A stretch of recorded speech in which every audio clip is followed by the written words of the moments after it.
Naimbag nagsapa Pilipinas at tuyon dagiti kang runa na damdamag diti PTV Cordillera. Iti pa nakilagip ti epekto ti 1990 killer earthquake iti Baguio City, na minsan pa'y apinalagipan ti City Buildings and Architecture Office dagiti umili iti umnua pa ng surot iti zoning ordinance kan building code iti pagilian. Tapnosan ang nalaka marsuod ti balay kan pastakda iti kanito adumtam ti may bagbaga ada biguan. Ada report ni Jezreel Kate Lapizar. Ginginad, dayta a kalamidad ti pagbutbut ngan ti kaadwan, gaputa saan a mapakpakadaan ti isasangbay na kan saan met amarukod ti kapigsana sakbay at umama. Idi July 1990 earthquake, narsuod ti kaadwan ang pasdek iti Baguio City. Iti panagadal ang naisayangkat sigun iti Baguio City Buildings and Architecture's Office saan ang nasaya at apan nakaaramid ken pan nakaipatakder dagiti pasdek ti may sa arason no apay saan ang nakaya dagiti pasdek ti killer earthquake. Sigun kan ni Engineer Ramon Villanueva iti Sibaw, dagiti sumagmamano a pasdek ang narsuod ket usto ti pan nakadesenyo dang saan ang naaramid a nasayaat. Dagiti daddumamet asaan ang narsuod nga aging gaita ket maararamat pay kas iti Maharlika Livelihood Center ket natabker dagiti semento ken materyales a naaramat ken posible a nasurot ti nailanad nga engineering design.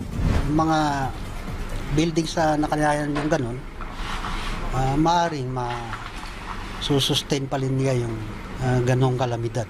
Dagiti pasdek ang nakalasat iti 1990 killer earthquake ket nasukimat ken addan pay iti kapasidad a mangibtur iti daddumapay agen gened.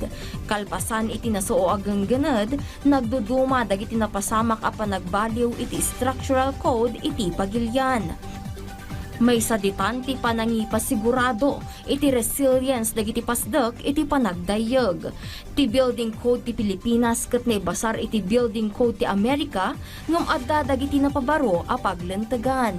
Kabayatan na iti met building code ti syudad naputar ti zoning ordinance a pakasurutan iti kangato ken kaado dagiti pasdek iti maysa a disso. Sundin lang yung design and then yung construction method kung paano itatayo dapat naakma rin sa design.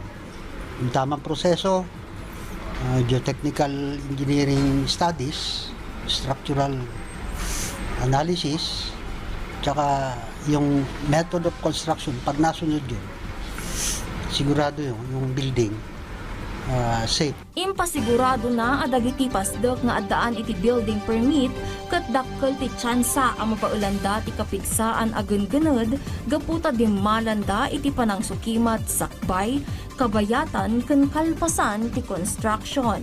Inaklon na nga ato dagiti balay iti syudad nga awanan ti building permit a delikado gingined. Jezreel Kate Lapizar para iti Pambansang TV, iti Baro Pilipinas. Iti sa paliadamag na ipatungpal ti Mid-Year Sports and Socio-Cultural Festival of the Association of State Colleges and Universities Solid North anaangay iti Benguet State University, La Trinidad.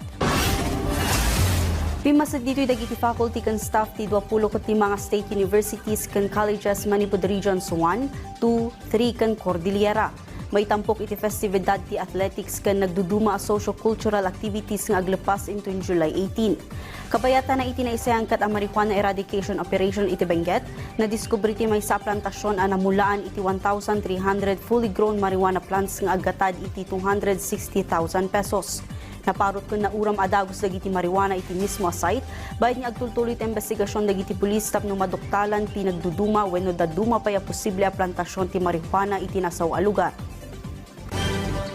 Dagiti kang runahan na damdamag diti PTV Cordillera, i-like, i-follow ka nag-subscribe iti social media platforms ti PTV Cordillera iti Facebook, TikTok, and YouTube.